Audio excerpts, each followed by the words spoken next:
nasa Riles ako. At ang totoong tren ni Tomas ay nadiskaril mula rito diretso sa tubig. Kaya maaring nasa ilalim ng tubig ang totoong tren ni Tomas. Kailangan nating mag-magnet fishing para mahanap siya. Kaya gawin na natin ito ngayon, grabe! Sa totoo lang, hindi ako sigurado kung totoo o peke ang video na ito. Maaring peke ito, kaya alamin natin. Grabe, may nakikita akong asul na lumalabas mula sa tubig. Sandali, ano yun? Ano yun mga pare? Mukhang totoong parte ng lokomotibo yan. Dito makikita natin ang numero 1. Pero tingnan mo ang litrato ng tren ni Tomas. Ganyan din, may numero 1 rin siya sa gilid niya.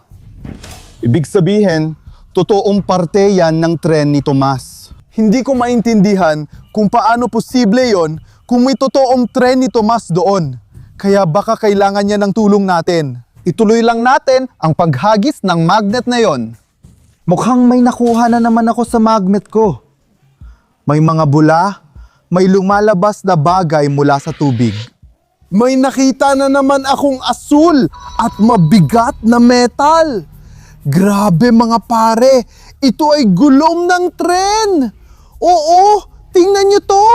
Sobrang sira na ito pagkatapos ng impact. Nasira ang gulong niya at sigurado akong ito ay gulong ni Tomas na tren dahil pareho ang kulay. Tingnan mo ulit ang litrato niya. Oo mga kaibigan, andiyan ang Tomas na tren sa ilalim ng tubig. Dapat tayong magbadali para siya mailigtas. Hindi ako sigurado kung totoo ba si Tomas na tren o hindi. Pero ngayon, masasabi ko na oo, totoo siya. At nagtago siya sa ilalim ng tubig. Mga kaibigan, lagi akong naghahagi sa parehong pwesto. Kasi parang may mabigat doon. Kaya malapit na nating makuha ang buong Tomas na tren sa ilalim ng tubig. At ano yun? Grabe, tingnan mo, isa na namang sobrang bigat na bagay yan. Parang balbula ito, gaya ng, alam mo, may mga tren na pinapagana ng singaw. Kaya maraming tubo at balbula ang kailangan para kontrolin ang lokomotibo. Pero tingnan mo ang kulay. Kaya pwede kong isipin na itong mabigat na bagay ay galing sa loob. Sa loob ng tren ni Tomas, ginamit ito para kontrolin ang ilang bahagi ng makina ng tren na ito. Pero alam mo ba? Medyo kahina-hinala yon. Bakit kaya? Ngayon makikita na natin ang mga panloob na bahagi ng tren ni Tomas. Kaya sobrang wasak na siya. Baka patay na talaga siya. Hindi ko talaga alam. Kailangan pa nating subukan para maintindihan. Baka sobrang lakas ng tama ng init ng tubig, kaya hindi na kinaya ni Tomas na tren. Pero may nararamdaman akong hindi masyadong mabigat. Medyo kakaiba yon. Pero malapit na natin makuha ang buong bagay. Hindi ito ang tren. Baka pahiwatig na naman yan sa investigasyon natin. Ano yun mga pare? May nakita ulit ako sa magnet ko, yung number 1 na palatandaan. Alam ko na kung ano yun. Ito ang ilaw ng lokomotibo. Inilagay ito sa harap ng tren ni Tomas. Oo, sobrang sira na rin ito dahil sa init ng tubig. Kaya ngayon, wala na akong duda na hinahanap natin ang totoong tren ni Tomas na nasa ilalim ng tubig. Pero paano ito nangyari? Ano ang nangyari kay Tomas? Bakit siya na-derail? Kailangan nating maintindihan ito at alamin kung matutulungan natin siya. Isipin natin ang sanhi ng aksidente at paano ito nangyari. Na-derail ang tren ni Tomas. Ano kaya ang dahilan? May kakaiba akong nararamdaman sa magnet ko pero hindi ito mabigat. Kaya siguro, hindi natin kayang hilain palabas ang buong tren mula sa tubig. May nakikita akong metal at may kakaiba sa magnet ko. Wow! Ano yun? Grabe! Isa itong napaka-espesyal na traffic light para sa tren at pula ang nakalagay. Kaya nung nasira ito ng tren, pula ang ilaw. Ang pula ay ibig sabihin huwag dumaan. Pero yung tren na bumangga ay tuloy-tuloy pa rin at sinira niya ang traffic light kaya siya na-diskaril. Grabe! Paano nangyari yun? Sa pagkakaalam natin, ang tren ni Tomas ay laging sumusunod sa mga patakaran at hindi lumalabag. Medyo kakaiba yon. Ibig sabihin, walang Tomas na tren sa ilalim ng tubig. Pero sino kaya? may isa pa tayong nakikita. Kaya ituloy natin ang paghagis para malaman. Habang paulit-ulit kong ihinagis ang magnet, lalo itong nagdudulot ng hinala. Baka peke lang talaga ito. Baka may tren na nadiskaril na kamukha ng Tomas na tren. Pero, totoo nga ba yun? Uy, mukhang may nahuli ang magnet ko ng mabigat. Tara, kunin natin. Ang bigat nito. Grabe! Mga pare, isa na namang asul na bagay yan. At may mga parte ng tren. Alam ko na. Alam ko kung ano yon, mga pare. Ito ang harapang panel ng tren ni Tomas. Ito ang gilid at ito ang harap. Nahanap na natin dati ang gilid na parte, yung parte ng gulong. At ngayon, nakuha na natin ang harapang parte. Dati, parang ganyan ang itsura niyan. Tapos, nakuha natin yung parte ng makina at yung ilaw. Kaya halos makumpleto na natin ang buong tren ni Tomas. Sa palagay ko, dapat pa tayong mag-magnet fishing para makakuha ng mas marami at mas solusyonan ang problema. Baka maintindihan natin kung totoo ba talaga si Tomas o hindi. At kung hindi siya totoo, ano kaya ang dahilan ng pag-derail?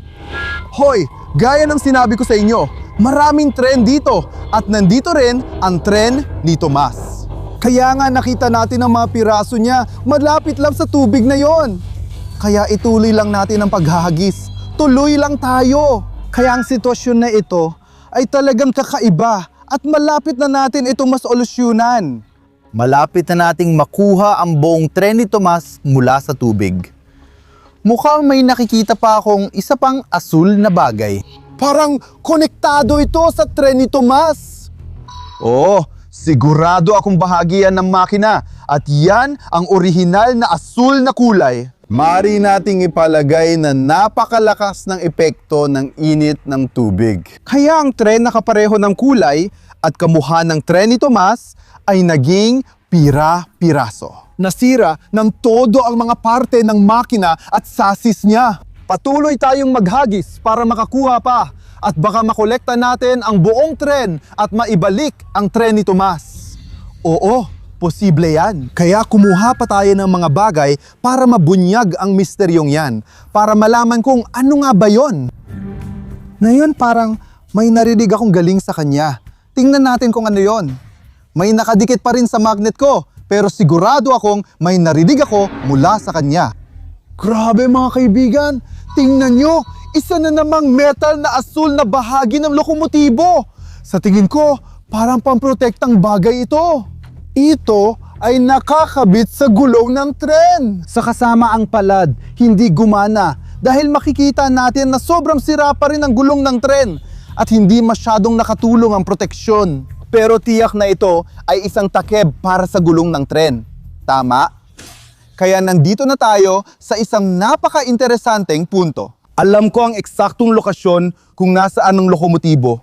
At ngayon, maaari ko nang makuha ang buong tren o baka isa-isa ko itong kunin. Kaya ngayon, magtatapon ako mismo sa posisyong yon dahil sigurado akong may tren ni Tomas doon o baka yung nagpapanggap na tren ni Tomas. Muli, pareho lang na malapit ng patayin. Sige, parang may metal na nadikit sa magnet ko. Hindi, halos wala na. Hoy, alam ko kung ano yun mga pare. Isa itong tubo. Ang itim na tubo ng singaw na ikinabit sa tren ni Tomas. At ito ay mga espesyal na tubo para magbigay ng gas o singaw. Ilagay natin ito sa tamang lugar. Tama ba? Sa tingin ko, nakakonekta ito sa mga tubo papunta sa pader na yon sa isang paraan. Maraming usok ang lumalabas mula sa tubo na yon at dito ikinabit ang ilaw. Kaya halos buo na natin ang tren.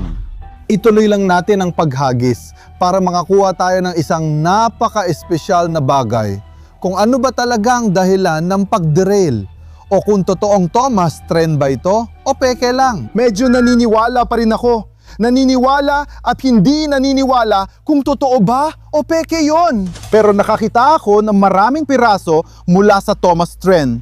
Mukhang totoo talaga sila. Kaya masasabi kong talagang umiiral si Tomas tren sa buhay natin. May nakuha pa tayong isa pang mabigat na piraso. Kaya yon ang bahagi ng Tomas tren. Tama ako. Isa na naman malaking asul na metal na mabigat na bagay yan. At sigurado akong ito ang bahagi ng, o baka itong mabigat na bagay na ito ay nakakabit sa gulong na umiikot, ibig kong sabihin, yung umiikot na parte. Siguradong ito ang buntot ng Thomas Tren. Habang mas marami akong natutuklasan, mas naniniwala akong totoong si Thomas yun at baka kailangan pa rin niya ng tulong natin. Ano ang dapat nating gawin? Pero sigurado, kung nanonood ka pa rin ng video na ito, mag-subscribe ka na agad sa channel ko ngayon na. Pakiusap, mag-subscribe ka na kung hindi mo pa nagagawa. Lahat ng katotohanan tungkol sa buong nangyaring pagkadiskaril na ito.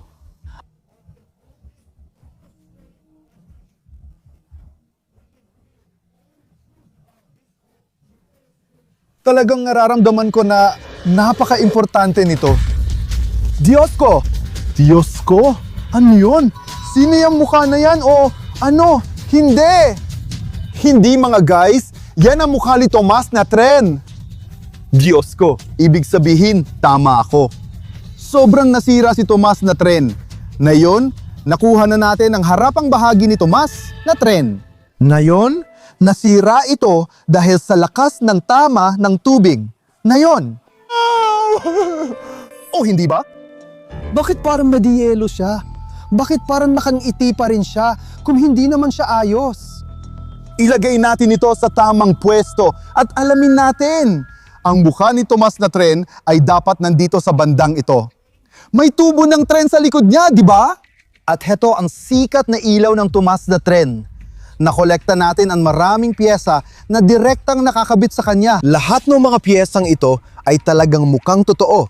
Eksaktong kapareho ng Tomas na Tren na nakita natin sa mga larawan, di ba? Talagang magkapareho sila. Pero alam mo kung ano naisip ko? Hindi bagay ang traffic light kasi pula ito. Ang totoong Tomas na Tren ay hindi kailanman lumalabag sa patakaran. Isa siyang napakabait na tren. Kaya siguro si Tomas na Tren ay kinukontrol ng ibang tao. Narito ang isang driver ng tren. Isang siraulong driver ng tren na nagmamaneho ng replika ni Tomas na tren. Nilabag ng siraulong driver na ito ang mga patakaran at tumawid siya kahit pula ang ilaw. Iyon ang dahilan kung bakit nadiskaril ang replika ni Tomas na tren. Lumipad ito ng napakalayo at kaya ito nagkabitak-bitak dahil sa lakas ng tama ng tubig. Kaya ngayon, nagkakaugnay-ugnay na ang lahat. Talagang mukhang totoo ito. Parang si Tomas na Tren, pero hindi talaga siya totoo. Tama, pareho lang na ginawang replika. At ang baliw na super ng tren ang dahilan ng pagkadiskaril ng tren. At kaya naman nakita natin lahat ng mga piyesa ni Tomas na Tren sa ilalim ng tubig. Kaya ngayon, nalutas na ang misteryo. Ang pangalan ko ay Love at salamat sa panunood. Kung gusto ninyong makakita pa ng iba pang magnet fishing adventures, huwag magatubiling mag-subscribe na yon at huwag kalimutang i-like ang video na ito. Kita-kits ulit mga kaibigan!